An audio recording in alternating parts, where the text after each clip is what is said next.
بسم اللہ الرحمن الرحیم۔ السلام علیکم ناظرین، میں ہوں آپ کا میزبان راجہ کاشف اور پروگرام ہے اختلاف۔ ناظرین، بھارت پر تاریخی فتح کے بعد قوم آج یوم تشکر جو ہے وہ انتہائی جوش و خروش کے ساتھ جو ہے وہ منا رہی ہے۔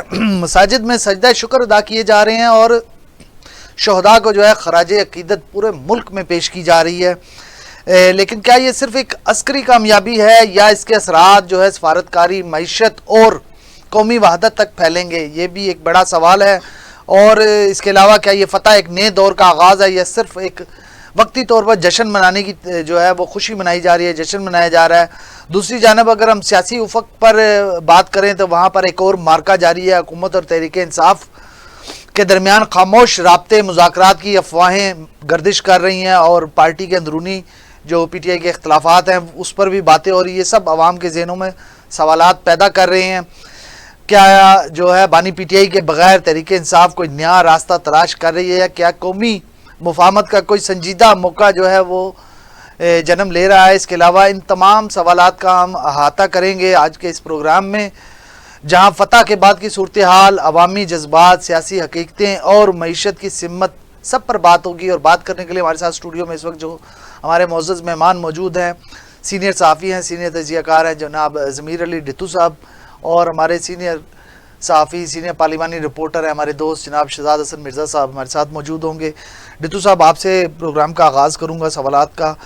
جو آج یوم تشکر منایا جا رہا ہے، تو فتح کے بعد کا جو منظرنامہ ہم دیکھ رہے ہیں کہ آج پوری قوم جو ہے ملی جوش و جذبے کے ساتھ یوم تشکر منا رہی ہے، اللہ پاک کا شکر ادا کر رہے ہیں کہ ہم نے دشمن پر غالب آئے، دشمن پر ہم نے فتح حاصل کی۔ تو بھارت پر فتح کے بعد جو آج یوم تشکر منانے کا جو پیغام ہے وہ پیغام کیا ہے، اور قومی جذبات پر اس یوم تشکر کے کیا اثرات مرتب ہوں گے؟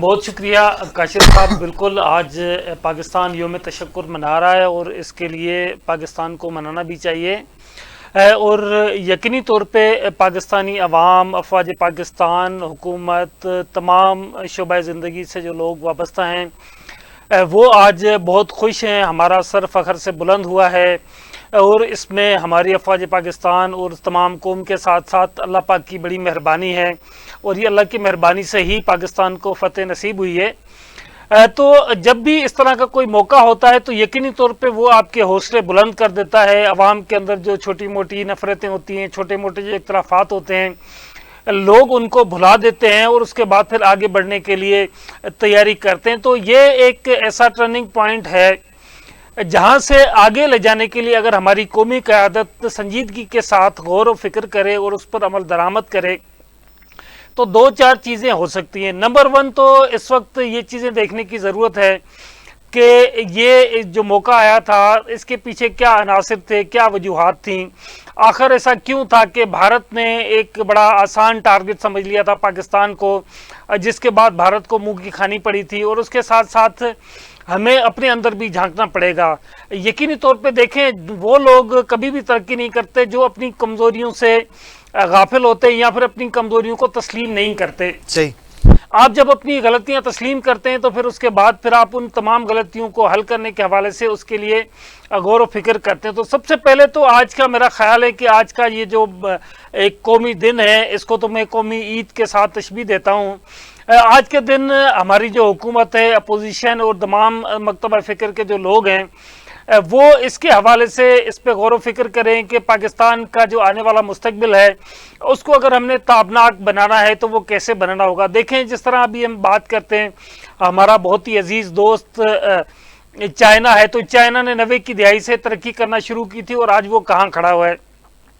تو اس میں کوئی مشکل نہیں ہے، یہ اچھے برے وقت قوموں پر آتے رہتے ہیں، مشکل حالات جو ہے وہ مضبوط قوموں کو جنم دیتے ہیں، اور ایک بہت اچھے حالات پھر اسی قوم کو کمزور کر دیتے ہیں۔ تو میرا خیال ہے کہ پاکستانی قوم نے جتنی مشکل حالات سے گزری ہے اس نے ایک بہت مضبوط قوم کو جنم دیا ہے، اور یہ بات ابھی ثابت بھی ہو چکی ہے۔ جس طرح موجودہ دنوں میں اللہ پاک نے پاکستان کو فتح نصیب کی، تو یہ ایک مضبوط قوم یقینی طور پہ اگر بیڑا اٹھا لے تو میرا خیال ہے کہ آنے والے 2-4 سالوں میں پاکستان اس سے بہت آگے کھڑا ہوگا، اور اس کے لیے بہت ضروری ہے کہ ہماری جو قومی قیادت ہے اپنے جو ذاتی مفادات ہیں، اپنے جو ذاتی اغراض و مقاصد ہیں، ان سے نکل کر ایک دوسرے کے خلاف جو ان کے دلوں میں تھوڑی بہت رنجشیں ہیں، جو تھوڑے بہت اختلافات ہیں، ان کو سائٹ پر رکھ کر آگے بڑھنے کے لیے سوچیں، کوئی پلان بنائیں.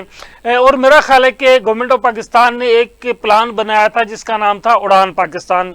اب اڑان پاکستان کو اگر گورنمنٹ اس کو ایک پولیٹیکل اسٹنٹ کے طور پہ استعمال کرنے کے بجائے اس کو ایک قومی کاز کے طور پہ لے کے چلے، جس میں اس کو عملی جامہ پہنائے، جس میں نہ صرف گورنمنٹ میں جتنی جماعتیں ان کو ساتھ لے کے چلے، بلکہ وہ جماعتیں جو گورنمنٹ سے باہر ہیں اور وہ اکابرین جو کہ کسی طور پہ سیاست میں نہیں ہیں، کہیں کوئی اچھے ایجوکیشنسٹ ہیں، کوئی اچھے اکنامسٹ ہیں، کوئی اچھے دفاعی ماہرین ہیں، تو اس میں میرا خیال ہے کہ وہ تمام شعبہ ہر زندگی کے جو لوگ ہیں ان کے جو پروفیشنل اسکلز ہیں اس کے بنیاد پر اگر ان کو قومی ادارے میں شامل کیا جائے اور ان کی جو ان کے جو ایجوکیشن کے حساب سے جو ان کی قابلیت ہے اس سے اگر فائدہ لیا جائے، تو میرا خیال ہے کہ یہ ایک ایسا موقع ہے کہ جس پہ میں سمجھتا ہوں کہ آج کا پاکستان ایک بالکل نیا پاکستان، اور اس نئے پاکستان کا جو اڑان ہے اس میں بہت تیزی سے پاکستان ترقی کرے گا. اور یہ پاکستان کے لیے ایک بہت اچھا موقع آیا ہے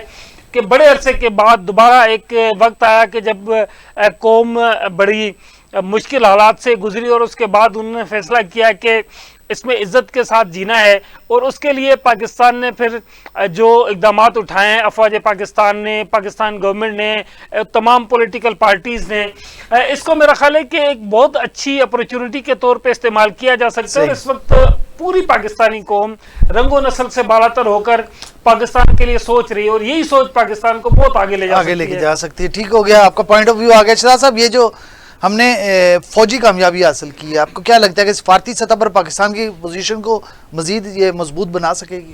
جی بہت شکریہ کاشف صاحب، ضرور بنائے گی. یہاں پر میں یہ ایک بات کرنا چاہوں گا کہ دیکھیں آج جو ہماری قوم ہے، ہماری افواج ہے، ہماری حکومت ہے، وہ یوم تشکر بھی منا رہی ہے اسی حوالے سے جو آپ نے ذکر کیا ہے. تو قومیں وہی جشن مناتی ہیں اپنی کامیابی کا جو یہ ثابت کرتی ہیں کہ وہ اپنے زور بازو پہ سب کچھ کر سکتی ہیں. اور الحمدللہ ہم نے یہ ثابت کیا ہے، اور ہم اس کے اوپر جو ہے جتنا بھی اللہ پاک کا شکر ادا کریں وہ کم ہے. اور وہی قومیں خوش ہوتی ہیں، وہی قومیں فتح پاتی ہیں جو حق و سچ کی ساتھ جو ہے اپنے پاؤں پہ کھڑی رہتی ہیں. یہاں میں یہ ایک ذکر کرنا چاہوں گا کہ ہماری جو یہ فتح تھی اللہ تعالیٰ کی مہربانی کے ساتھ. ہمارے ساتھ ٹھیک ہے چین کی ٹیکنالوجی ضرور موجود تھی، ہمارے پاس ترکیہ کی جانب سے ساتھ تھا، ہمارا جو بنگلہ دیش ہے وہ ہمارے ساتھ کھڑا تھا. لیکن یہاں میں ایک بات کرنا ضرور چاہوں گا کہ یہ جنگ ہم نے اپنے زور بازو پہ لڑی ہے. ہمارے پاس جو بھی قابلیت تھی وہ ہماری افواج پاکستان کی ہی قابلیت تھی. ہم نے اپنے دوستوں کا جو احسان ہے وہ اپنی جگہ پہ ہے. ہم نے کسی کا بازو لے کر، کسی کا ساتھ لے کر یہ جنگ نہیں لڑی. تو ایک تو یہ ہمارے چونکہ ذہنوں میں آتی ہے چیز، اور بعض لوگ یہ کہتے ہیں کہ جی دیکھیں ان کے پاس چین کی ٹیکنالوجی تھی، ان کے پاس فلاں کی تھی. اگر یہ چیز سامنے رکھی جائے تو انڈیا کے پاس بھی تو رافیل طیارہ تھا، وہ کیوں نہیں اڑا سکا؟ حالانکہ وہ بھی ایک اچھی خاصی چیز تھی. مگر چونکہ یہ جنگ ہماری اپنی تھی، ہماری افواج نے اس کو بڑی بہادری کے ساتھ لڑی. دوسری ایک چیز یہ تھی بنیان المرصوص جو ہماری جنگ تھی وہ تھی سیسا پلائی ہوئی دیوار. اور اس جنگ نے ایک یہ بھی چیز ثابت کی ہے کہ ہم سب وقت پڑنے پہ سیسا پلائی ہوئی دیوار ثابت ہوئے ہیں. نہ صرف ہماری افواج بلکہ ہماری افواج کے ساتھ جو ہماری عوام تھی وہ بھی اس کے ساتھ سیسا پلائی ہوئی دیوار جو ہے وہ ثابت ہوئی ہے. تو میں یہ سمجھتا ہوں کہ یہ ہماری جو سفارتی سطح پہ جو کامیابی ہے جس کا ذکر آپ نے کیا ہے وہ بڑی روشن ہو چکی ہے. دیکھیں یہ جنگ ہم نے صرف بھارت سے ایک معرکے میں نہیں جیتی، ہم نے پوری دنیا سے جنگ جیتی ہے. وہ دنیا جو پاکستان کے بارے میں یہ سوچتی تھی یا سوچ پیدا ہو چکی ہوئی تھی کہ یہ غیر ذمہ دار ریاست ہے، یہ کمزور ریاست ہے، یہ چھوٹا ملک ہے، یہ نہیں لڑ سکتا. ہم نے ایک وقت میں بہت سارے ممالک کے ساتھ یہ جنگ لڑی ہے. ہم نے لوگوں کے ذہنوں کی جنگ کو فتح کیا ہے، ہم نے ان کے یقین کو بحال کرنے کی، وہ جو اسرائیل نے ٹیسٹر لگا کے چیک کیا تھا ہم نے اس کو بھی کرنٹ پورا دیا. ایگزیکٹلی دیکھیں